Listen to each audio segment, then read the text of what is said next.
Hello NCSY and welcome to this week's video Dvar Torah. My name is Ari Goldberg and I am the proud City Director of the Pittsburgh NCSY chapter, part of the Big East Central East region of NCSY.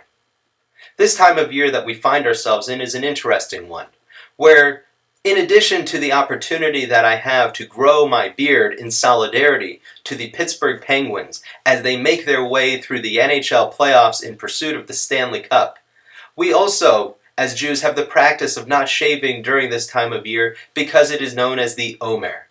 This is the 7-week period that transitions us from the holiday of Passover, where we celebrate our Exodus and the nation becoming a people, and we make our way 7 weeks later to the holiday of Shavuot, where we commemorate and remember and celebrate the giving of the Torah on Mount Sinai. It is during this period of time that is of course filled with excitement and anticipation of the holiday of Shavuot, where we receive the Torah, but also during this time there is a certain level of mourning and sorrow as we recognize certain national tragedies and calamities that happen to our people throughout our history. And it is therefore that we have signs of mourning, such as not shaving and not taking haircuts, not listening to music, etc., in commemoration of these tragic events. And it is in fact in this week's Torah portion, Parshat Emor, where we are given the mitzvah, the commandment, to count this 7-week period. The Torah tells us in Perek Chaf Gimel, Pasuk Tes Vav, that is chapter 23, verse 15, Usfartem lachem mimacharas hashabas, miyom haviachem es Omer hatnufa, sheva shabasos tmimos tihiyana. We are to count a 7-week period starting on the second day of Pesach, until we reach the climax 50 days later to celebrate the holiday of Shavuot. And there's an interesting question that is asked about this important mitzvah that we do for this 7-week period every single year. As we know, many of our holidays and many of the mitzvos that occur only once throughout the year are given a special blessing. This is a blessing you may be familiar with known as Shehecheyanu, where in addition to making the blessing over the mitzvah, right before we are to perform the mitzvah for the first time, that is, right before we are to sit in our sukkah on the holiday of Sukkot, or before we are to shake our lulav and esrog, or before we light our first Hanukkah candle, we say the blessing of Shehecheyanu, V'kiyimanu, V'higiyanu lazman hazeh. We thank Hashem, and we recognize the joy that we have, that we were able to live to fulfill this mitzvah, to have the opportunity to experience this mitzvah for the first time throughout the year. Regarding the laws of Sefirat HaOmer, though, we are told that there is no requirement, there is no opportunity, actually, to say the blessing of Shehecheyanu before we count the very first night. And the question is why? Why is it that of all of the mitzvos, all of the holidays that are discussed in this week's Torah portion, whether it be Pesach, Shavuos, Sukkos, all of the holidays that we are told about that do include the blessing of Shehecheyanu, why is it that for the counting of the Omer, we are not instructed to say the blessing of Shehecheyanu? There are in fact several answers to this question, but there's one answer that I would like to share with you because I think it personifies part of what the NCSY experience is all about. Many of us have had the opportunity to attend many NCSY Shabbatons throughout our career.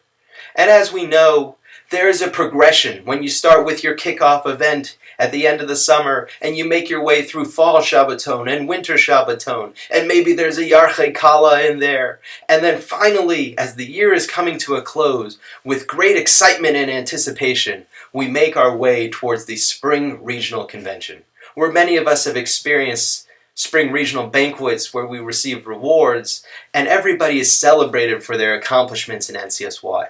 And the excitement in the room on that evening of the awards banquet is palpable. We can feel the excitement and accomplishment as we've built our way from the beginning of the year to the end of the year for Spring Regional Convention. And that's really the same thing that Sefirat HaOmer is as well. When we are starting the mitzvah of Sefirat HaOmer on the second night of Pesach, at the second Seder, we sit there, and at the end of the night, we count Hayom Yom Echad LaOmer. Today is the first day of the Omer. There's an excitement to fulfilling that mitzvah. There's an excitement to fulfilling that commandment, but really we know that it's just the first step. And tomorrow, the day after, we'll count number 2, and number 3, and number 4, and so on. And every day for 7 weeks, we're going to add a little bit. But really, the excitement is not on the first day. The excitement really comes on the final day, when we count the 49th day of the Omer. And so this, Rav Soloveitchik explains, is the reason why we do not say Shehecheyanu for the counting of the Omer. Because unlike other mitzvos, for example, the first time you sit in a sukkah, or the first time you shake your lulav, or the first time you sit at a seder, there's an excitement, there's a joy that we finally reached this moment to fulfill this particular mitzvah. And of course, as the days of sukkahs go on, it becomes a little less, exciting to be in the sukkah, especially if the weather's getting cold and it's getting wet outside. It's not as exciting anymore. Whereas the Sefirat HaOmer, the counting of the Omer, is the exact opposite. The first day doesn't contain the same level of excitement as 2 weeks later, 3 weeks later, 4 weeks later, as we get closer and closer to the holiday of Shavuot. And so therefore it would not be appropriate to say the blessing of Shehecheyanu on the first day when we count the Omer. And that is why it is excluded. But I think this really is a message for us in NCSY. We know whether our NCSY experience was just for one Shabbaton, or whether it was a whole year of events, or several years of events. The NCSY experience is one that builds upon it, one event to the next. One experience, one encounter with an advisor, with a friend, with a peer, with a role model, each one builds on the one that came before. And that is what the time of the Omer is about, and that is what the NCSY experience is about, is that every day we are excited in anticipation of reaching our goal, of becoming passionate Jews, of becoming committed Jews, ones that care about our Judaism, that celebrate our Judaism, and that is what this time of year is all about. So NCSY, I wish you, in anticipation for the joyous holiday of Shavuot, which we will see in just a few more weeks, as we make our way towards that glorious holiday, I wish you much success as everybody gets ready for their spring regional conventions, and those of us who are alumni, who are not going to be attending a spring regional convention in person, we know that in spirit, or at least in memory, we will be there.